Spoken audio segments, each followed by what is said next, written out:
You're listening to DraftKings Network.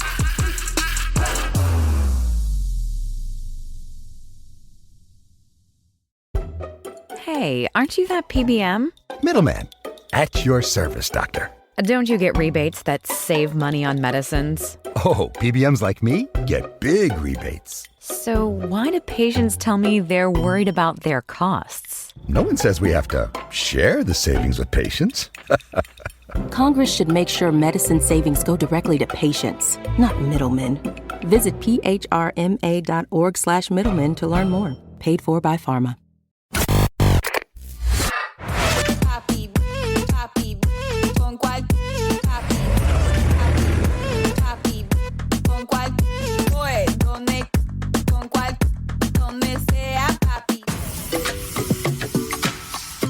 All right, we're on Bird Road at the Miami famous Palacio de los Jugos, and you know we had to come through and get the good stuff. I'm here with Uli. Let's order some real quick.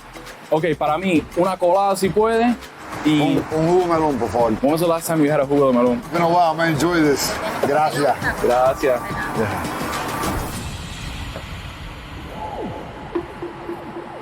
Uli, what makes Miami so special? The melon juice. No, Miami's a special place, man. It's a melting pot. All different types of people from all different types of the world. I think it's a great place to grow up. Literally, great place to be. We're both born and raised in Miami, 3 or 5 kids. You're 10 years older than I am, so you got to experience a bit of a different Miami growing up than I did. Yeah. What are the memories that kind of made you? I joined the military when I was 18. Got in trouble, got kicked out of the military at 19, put myself in prison as a young man. It was always for fighting on the street. I started traveling the world with Pitbull. Pitbull is my brother. I grew up with him. He was already taking off his trajectory. He was going up in his career, so he took me around the world with him, being his security. But just got myself back into bad situations and started doing the wrong thing again, and you get lost in that, man. Yeah. And in the blink of an eye, you go from 25 to 35, What taught you more, the military or prison? In the military, I got in at a real young age. It did give me a sense of structure where you had to be at certain places on time. Everything had to be organized and everything that comes with the military.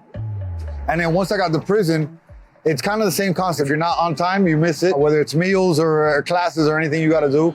And the thing that prison gives you that it's hard to find in the outside world is that you're in there with a ton of people that are going through a hard time in their life. So you pick up this psychology, you kind of figure out how to flow in conversations and with different people in different situations. How did that transition into the structure of combat sports, whether it be boxing, MMA, whatever that you've done? Went back to Fifth Street Gym, which is my gym. I was with those guys since they opened it back in 2011. And they took me in with open arms. They made me accountable. Whenever I was missing, if I would miss a day at the gym, they called me because they knew where I was coming from. They didn't want me to step back into it. So like, yo, where you at? Where you at? Being in the gym every day, working my butt off for hours, gave me consistency.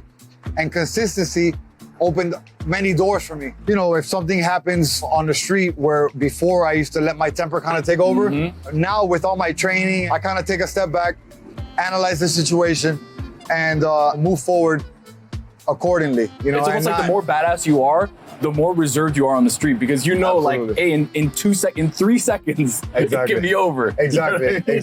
But my bad that we brought you to the sun right now. Like, can we get Becky? Can we get some? Thank you, Becky. Just for my boy. He's got 4 rounds sparring here with me verbally. Yeah. Verbal sparring. I didn't know Palacio de los Jugos was a sauna, but Go on the hell out. it's so hot, I don't even know what I'm talking about. The fans. In prison, did you have somebody kind of showing you the ropes, a teacher, a mentor, somebody like that? 6 months in, there's a guy who came in. His name is Jose Guilarte. I still speak to him to this day. I've been out of prison now almost 20 years, and I still speak to him almost every day. He's still in. He's been in now 41 years in prison. Really? So yeah, it puts a huge perspective on life, And me and him would have conversations about me becoming a professional fighter. When I got out, we had these dreams. We still talk about it to this day. He's my biggest fan. As I came out, I was still a young man. I was trying to figure out I had kids. I was married at the time. I was trying to figure out how to feed my family. And all I knew was the streets. So I ended up going back to what I knew. I'm getting to this interesting part of my life where I'm gonna be a dad, right? My wife's pregnant, she's gonna be due in December of this coming year. And it's like all the things that I thought about parenthood, right? Like seeing from my parents and the people around me and stuff, it's totally different when you realize now you're up to bat and you have to take care of that kid. What was the toughest part about becoming a dad? and things that you've gone through in your life with your kids. Okay, so first off, congratulations on you having a baby. It's a great age to have a kid is early 30s, you know. The toughest part that I've gone through with that is my son last year when he turned 10 years old, they found a tumor in his femur bone. It was a cancerous tumor. That was March of last year. So we spent all of last year in Miami Children's Hospital, Nicholas Children's Hospital. Shout out to them.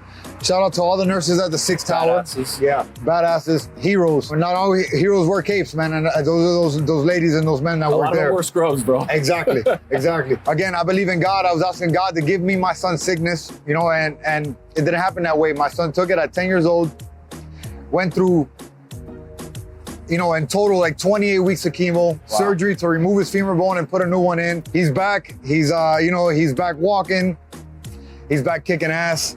He's an incredible kid. He has become my hero. Yeah. You know, he's in my corner in every fight. He's my coach. Man, that to me was the toughest part of being a parent was when, you know, it's easy to be a parent when your kids are good and everything's healthy, going right? healthy and everything's fine. When your kid's sick, man, and it's his life is on the line, man. He's really fighting for his life. He's hooked up to machines for 24 hours a day for weeks at a time. It really puts a perspective on life, man, and it makes you be thankful, grateful, man, and really, you know, appreciate everything you have and the people around you that really care. We have a lot more in common than you know. So I, at 5 years old, was diagnosed with stage 4 Hodgkin's lymphoma. Wow. Yeah, and I went through the same thing. I was hooked up as a 5-year-old kid for 28 rounds of chemo, the same thing. And when I see my parents, right, and now I'm gonna be a parent, so I think at this unborn little baby inside my wife's stomach, and I'm like, if I had to go through what my parents went through with me, I don't know how I would do it. It's like the strength that my parents showed kind of set me up for life because I was a cancer survivor at 5, and then I got it again at 28. So I'm a 2-time cancer survivor. So it's like, when you go through those things at different ages, it builds a perspective of, as a kid, I didn't know what was happening, right? We were just going to the hospital. I had a tumor. I don't know if you can see it right here. I have a scar somewhere around here in my neck. I had a tumor like that on my lymph node. Wow. And Did you have the port and everything as well? I'll show you the scar. Yeah, my son has the same scar. Right here. Yeah. So at 5 years old, you don't know what's going on. You're a kid. You're like, hey, why are we going to this hospital? Smells weird. I have to be hooked up to machines. Like, I don't really know what's happening. And for me, my parents were such a blessing. I hope that I can emulate a percentage of the strength that they had, because for you, like being a tough fighter, being all these things, feeling helpless, completely helpless when it comes to your kid and something that you care so much about is just inspirational, bro. So it's like, thank you. It's crazy. Thank you. Congratulations on being cancer twice. Let me tell you. From a first-hand perspective, man, congratulations. That's amazing. You never know how strong you are till you are in those situations. You can't be crying around your kid or whining or your kid can't see you weak because you're trying to... It sets the table for them. It sets the table and you're trying to get him strong mentally, physically. So with cancer and things like that, it's really, you're stepping into the unknown, you know what I mean? You could be good one day and the next day you're terrible. And it's you know, it's a crazy situation to be in. We feel like rotisserie chickens in here. Yeah, this is actually good for me because I got to fight next week. I was gonna say, you're losing a little weight before the weight. I'm losing a little weight, so it's a little sauna workout for me. Like, this guy's already fought 3 rounds. Dime algo de tu mamá. La importancia de tener una mamá que es latina, que sabe lo que sabe y todo eso. My mom's been the biggest inspiration for me. Mi mamá, you know, my mom's a person of God. She's always tried to put me in the church. You know, she's still in church to this day. She's an ordained minister. She's always preaching over me. First text I get in the morning is my mom's prayers. Yeah. So it's really been a blessing to have my mom in my corner, you know, my whole life. Mi mamá, mi mejor amiga, she's everything. She's everything. Mi mamá todo para mí. So it's amazing to have a mom like mine. She's my best friend. She's, you know, and at the end of the day, nothing beats experience, you know? Yeah. And I didn't know that as a young man. With you. She's had a bunch of experiences with me. Con el tiempo tú ves que tu mamá pasó estas cosas y te estaba diciendo las cosas para que te quedes bien y te quedes en línea. So now I can tell my son, you know, I know about gangs, I know about prison, I know about doing crime, I know about getting caught and getting away. I know the repercussions that this has on your life in the long run. The Mount Rushmore of Miami fighters. You ready? Kimbo, Dada, you, George. Thank you so much for putting him on that Mount Rushmore, man. Yeah, and I'm not blowing smoke up your ass. I'm being honest, bro. You know what's badass about that Mount Rushmore is that me and George both have the fastest knockouts. Yeah. He has the one in UFC. I have the fastest knockout in combat sports history. So it's awesome to represent Miami with that. You know, Kimbo was a character. He was, big, crazy looking dude that was like, damn, this guy's fighting in the backyard. Dada brought the hype of the backyard to the world, businessman. He's I call him Don Dada. He's like Don King. He's the biggest promoter for the fights. Congrats to you, bro. Married again, WWE star. How does that feel? I couldn't ask for a better partner in life, man. It's just you see her up there on the screen. How does that make you feel? Oh man, it's great, man. She just won the belt in Australia. Just fought for the belt in Montreal for TNA. She comes home. We got belts at the house. We got pictures of us. Belts at the house. Pictures of us with our ass kicked or kicking ass, and it's great, man. I couldn't ask for a better person in life, honestly. Thank you for helping me lose weight today at this interview. Exactly. It's great to have this interview here in Palacio de Jugos. Come on, represent Miami, bro. That's what I want to do here. Represent Miami. It's a staple in Miami. They've opened up so many locations now, so it's awesome to do this here. Not in the gym where it's, it's basic. Now it's out here having a real conversation. With the people, baby. Yeah, I appreciate you, brother. Thank you, bro. Mi gente, thank you for watching Tony Tunite. That is a deep Miami cut right there. I've been proud to see how Tony has hustled his way into creating some of his own things that you can share with him on Saturday at his MMA hangout. And while I want to celebrate and compliment you for sharing your vulnerability with us in the touching parts of this story, I wasn't listening at all after I saw the word chicharrón on the screen, and I just got distracted because fried pork. I see that you guys, Mike wasn't working on Fridays before. Now Mike all of a sudden is coming in because he wants the fried pork. And I saw you guys the other day were doing just bacon sandwiches, just straight bacon sandwiches. And I'm like, I've never even heard of such a thing where it's just bread and bacon. It's just a B. You're in agreement with me that the Chicharrón Fridays seem to be very popular around here, where it's just fried pork out there for breakfast and cheese. There's cheese out there, too. The squeaky cheese. Chicharrón's keto-friendly. I'm here on Fridays because of Andrew Hawkins. Yeah. Yep. And he's not here for the cheese. I am not here for the cheese. Thank you, Jessica. Fried pork, I get down with that.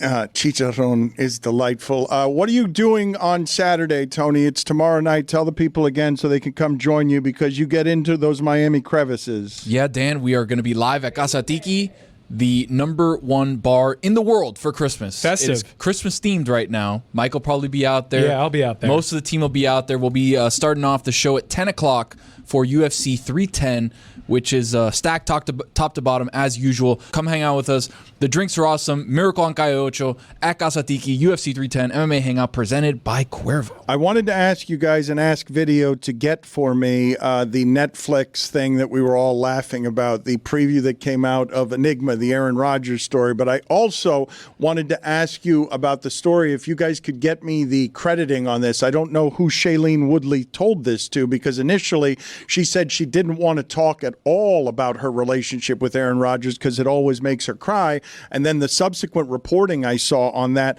has her calling that relationship traumatic and toxic, which wasn't the way I was thinking of it when she initially said that the relationship makes her cry. So I am curious what you guys think also of this preview that everyone was making fun of, because people were making fun of this trailer. I wanted to see it. I understand why people now that I talk it out, I understand why people are going to make fun of it.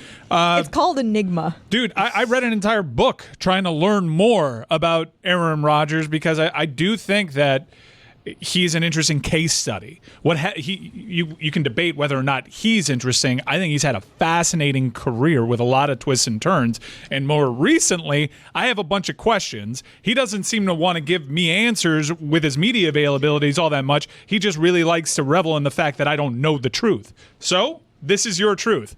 I'm gonna watch it. It looks super interesting. It looks like he has let them get into every aspect of his life. So I'm fascinated by this. He's doing drugs, and we are...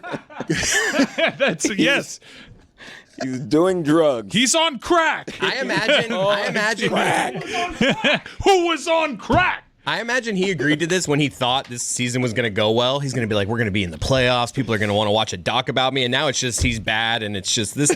This doesn't slap the same if they were like 10-3. I think there's something admirable. I'm sorry to cut you off. I think there's something admirable in him still like allowing it. Like you can seize on certain immaturities in his career, and his life very much right now seems like a work in progress. I think you can afford him the ability to work it out, provided he does so responsibly with some of his platforms, and you can certainly have a go at him for that stuff. But I'm in on this, and this looks really well made, and it looks like a view of a star quarterback, one of the greatest to ever play, still in his career, by the way, that we've never had before. This is like if The Last Dance was Michael Jordan with the Wizards.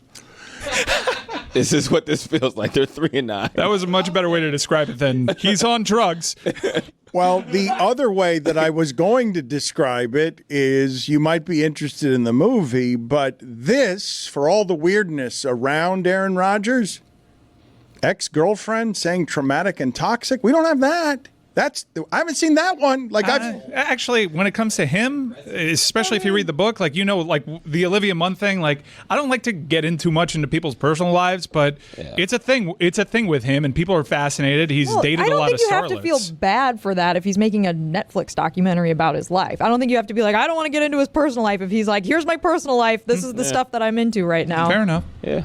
I mean, I don't know that there's going to be a lot of this in there. Like, it's going to be an all-access look, and I don't think there's going to be a lot of whatever it is that she's talking about here. I doubt that because he's clearly, like, very involved in the production of the Netflix show. But to your point, if you take out all of his, like, conspiracy theories and all the terrible things that he said from, like, a football redemption standpoint, like, we already know what's happened this year. We already know that, like, the Jets thing has been a complete failure. Yeah. So I'm curious. I probably will not watch this, but if I do, that's where my curiosity is. How honest will they be about his involvement, his role in the disaster that has been this year's Jets season? I'm sure Robert Saleh will also describe their relationship as traumatic and toxic.